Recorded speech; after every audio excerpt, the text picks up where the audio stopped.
नमस्कार मंडळी. आज आपण बघणार आहे रेडीमेड रांगोळी. ही रांगोळी मी एका पेपरवर काढून त्यावर चिटकवलेली आहे. म्हणजे आपण लहानपणी कसं करत होतो ना तसं, की आधी चित्र काढायचं, त्याच्यावर रांगोळीनं डिंक लावून असं चिटकवून घ्यायचं. बघा इथे मी कशी करणार आहे. मी एक मोठं असं फूल तयार केलं आहे. त्याची रांगोळी बऱ्यापैकी उडून गेलेली आहे, इथे दिसते. आणि सोबत मी साईडला 6 कमळाची फुलं तयार केलेली आहेत. खाली पोपटी पानं आहेत. हिरवा कलर मला मिळाला नव्हता.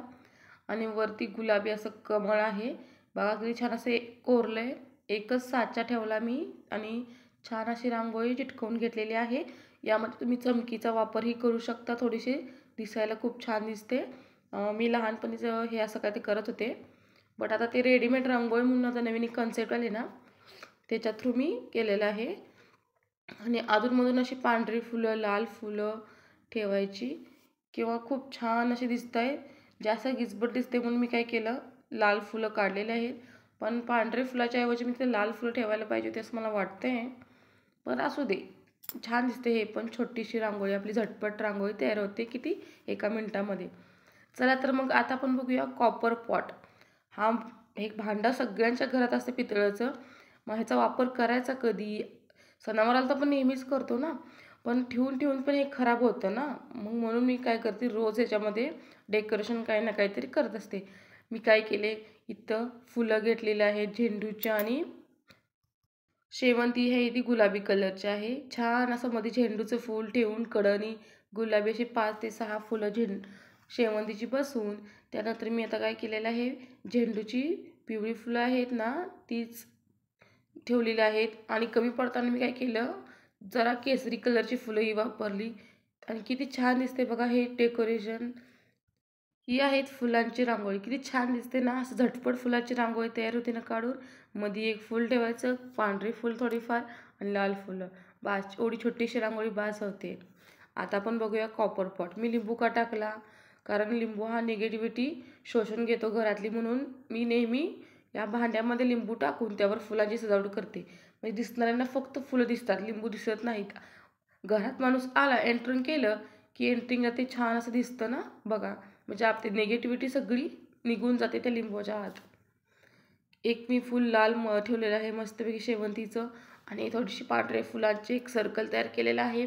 आणि बघा किती छान दिसतं ना डेकोरेशन. लाल पांढरं किंवा गुलाबी फुलांचंही म्हणू शकता तुम्ही. बघा किती छान दिसते डेकोरेशन असं. बघा, माणसानं जर एंट्री केली घरामध्ये, तर बघता क्षणी हां वाव किती छान दिसते, असं मन प्रसन्न होतं ना आपलं. चला तर एक आयडिया करूया आता. हे मधलं फूल मी काढलं, तर मग काय करायचं, एक काचेचा ग्लास, तुमच्याजवळ स्टीलचा ग्लास कोणताही ग्लास असेल ना, तो छान असा मध्ये ठेवायचा व्यवस्थित, आणि त्यावर एक आरती ठेवू शकतो आपण.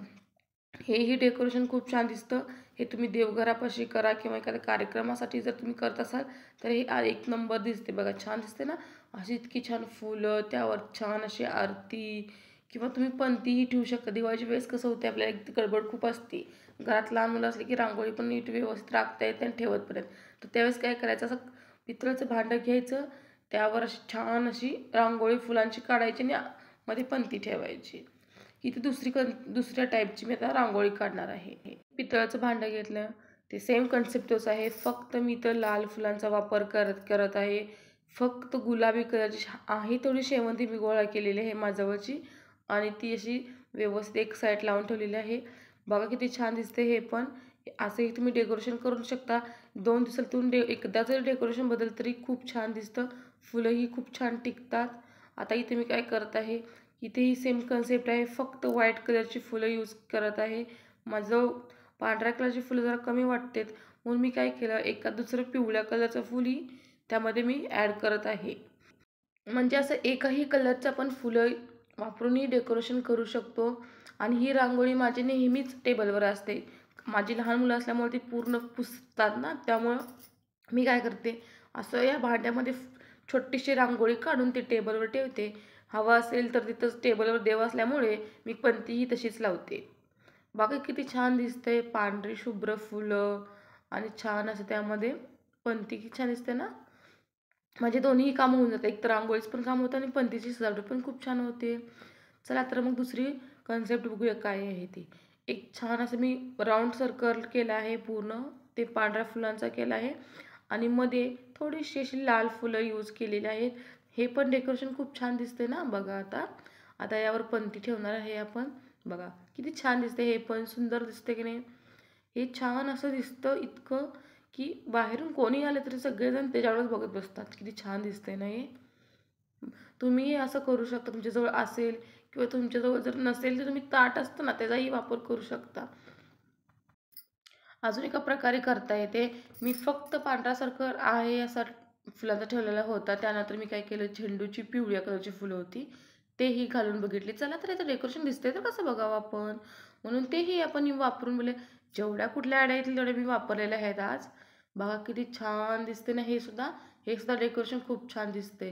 आता आपण काय केलं, पिवळी फुलं काढली, त्यामध्ये केसरी कलरची फुलं घातली. आता ही फुलं चेंज केली ना, ते पण छान दिसते की नाही सांगा बघू. किती छान दिसते ना, असं मस्तपैकी मध्ये पणती, छान अशी रांगोळी, पांढरी आणि केसरी फुलं. आहा. आता आपण काय करायचं, अजून एक प्रकार बघूया कसं दिसते. छान असं मी पातेलं छान असं घासलेलं आहे. पितांबरीने घासा, तुम्ही कोणते कशानेही घासा, खूप छान उठतं. आणि आता मी काय करणार आहे, पिवळी आणि केसरी फुलांचा फक्त वापर करणार आहे. छान अशी पिवळी आणि केसरी फुले एका साईडला लावून घेतलेले आहेत, अर्धी अर्धी बाजू केलेली आहे. आणि मध्ये मी काय करत आहे, शेवंतीची लाल कलरची किंवा गुलाबी कलर असं म्हणू शकता तुम्ही, त्याची फुलं आहेत ना, ती छान अशी मी लावून घेतलेली आहेत. त्यावर पणती ठेवलेली आहे. बघा हे डेकोरेशन पण खूप छान दिसतंय. किती छान दिसतंय ना, एक नंबरच ना. एकदा फुलांनी नाही महिनाभर टिकतात. तुम्ही एक दिवस लावू शकता डेकोरेशन किंवा 2 दिवसानंतर चेंज करू शकता. आता मी काय केलं, ते लाल फुलं फक्त उचलून घेतली आणि त्या ठिकाणी पांढरे फुलं टाकलेले आहेत. आणि हेही डेकोरेशन खूप छान दिसते. आता छान अशी पणती ठेवायची आपली नेहमीप्रमाणे. बघा हेही डेकोरेशन खूप छान दिसते. मग मी एक दिवस एकतर फुलं चेंज करते किंवा थोडंसं काही त्याच्यात चेंजेस करून छान अशी व्यवस्थित रांगोळी काढते आणि वरून पणती तर खूप छानच दिसते. आता मी काय केलेलं आहे, इथं सगळी पांढरी फुलं घातलेली आहेत. एका बाजूला अर्धी बाजू पांढऱ्या फुलांची केलेली आहे आणि अर्धी बाजू करणार आहे मी लाल शेवंतीची. बघा हे डेकोरेशन खूप उत्तम छान दिसतं. बघा किती छान दिसतं ना. आणि हे पटकन होऊन जातं, एका मिनिटाच्या आत होतं डेकोरेशन. आपली रांगोळी पण तयार होते आणि छान अशी पणतीही देवापुढे लागते ना. बघा किती छान दिसते. अर्धी बाजू पांढरी रांगोळीची, अर्धी बाजू लाल शेवंतीची. किती छान दिसते ना ही पण डेकोरेशन आयडिया. असं तुम्ही रोज नवीन नवीन रांगोळी काढू शकता फुलांची. आता मी काय केलेलं आहे, छान असा ग्लास फिटिंग कसा करायचा, ते लिंबू आहे ना तो आत ग्लासच्या आत गेला पाहिजे व्यवस्थित असा, म्हणजे तो छान व्यवस्थित बसेल, हलणार नाही का ग्लास आपला आणि दिवसभर असं व्यवस्थित राहील. बघा किती छान डेकोरेशन झालंय ना आपलं. किती छान अशी फुलं टवटवीत दिसतात. आणि काही माहीत नाही, पण पाण्यात फुलं ठेवली ना ती खूप दिवस ही टिकतात, खराब होत आहेत. मी एकदा फुलं आणली ना, माझी महिनाभरपेक्षा जास्त दिवस ही फुलं टिकतात. फक्त मी तिचं काम झालं ना फुलांचं निम्म्या ते डायरेक्ट फ्रीजमध्ये ठेवून देते. फक्त आलटून पालटून आलटून पालटून एक दिवस असं व्यवस्थित फुलांचं डेकोरेशन करते किंवा टाईम भेटेल असं एक फक्त कधी फुलं चेंजेस करते, कधी हा कलर किंवा कधी तो कलर. इतकं छान दिसतात ना हा डेकोरेशन्स, रोज छान दिसते. कधी कधी देवपूजाच्या ठिकाणीही मी नेऊन ठेवते, तिथं आरती ठेवते, ज्या जर कार्यक्रम असेल कुठला किंवा एखादा सणसुदी असेल ना तेव्हा सुद्धा. आणि हे नेहमी छान असं पॉट माझं टेबलवर डेकोरेशन केलेलं असतं. ते एंटर केल्या केल्या छान असं टेबलवर सगळ्यांची नजर पडते आणि त्यामध्ये मी लिंबू घालते, कारण कारण लिंबू हे निगेटिव्हिटीचं हे असतं, म्हणजे त्यातून निगेटिव्हिटी शोषून घेतं आणि ते खराब झालं की लगेच चेंज करायचं. आपल्या घरात जर निगेटिव्हिटी नसेल तर लिंबू कधीही नासत नाही, इव्हन ते महिनाभर आरामात टिकते पाण्यामध्ये सुद्धा. बघा किती छान अशी फुलं आहेत ना, फुलं बघितली की मन प्रसन्न होतं. भलेही बाहेरचा माणूस कोण कसाही येऊ दे आपल्या घरीमध्ये, पण आपली फुलं आणि हे डेकोरेशन बघितलं ना त्याचं मन इतकं प्रसन्न होणार ना की त्याला थोडासा फरक पडतो. बघा तुम्ही एकदा ट्राय करून. ज्या लोकांच्या घरी लहान मुलं आहेत ना, ती मुलं तर बघा अशी रांगोळी काढली की लगेच पुसून येतात, अजिबात ठेवत नाही. त्यांच्यासाठी हा उत्तम पर्याय आहे की एकतर टेबलवर राहते व्यवस्थित, फुलांची रांगोळी आहे, जरी विस्कटली चुकून कोणीतरी तरी ती नीट व्यवस्थित करता येतं. म्हणून मी फुलांची रांगोळी काढण्यासाठी जास्त भर देते, साध्या रांगोळीनं नाही. कशी वाटली माझी डेकोरेशन आयडिया नक्की कमेंट करून सांगा. आणि चॅनलला सबस्क्राईब करू नका, कारण का अशाच मस्त मस्त व्हिडिओ मी घेऊन येत आहे. छोटेसे टिप असते पण छान वाटतं ना असं हे करण्यासाठी. बरंच माझ्या चॅनलला झटपट रांगोळी कशी बनवायची किंवा कशी तयार करायची याचाही डेकोरेशनचे व्हिडिओ येत असतात किंवा शिलाईबद्दल असेल असे सगळ्या टाईपचे व्हिडिओ या चॅनलला बघायला मिळणार. त्यामुळे चॅनलला सबस्क्राईब नक्की करा.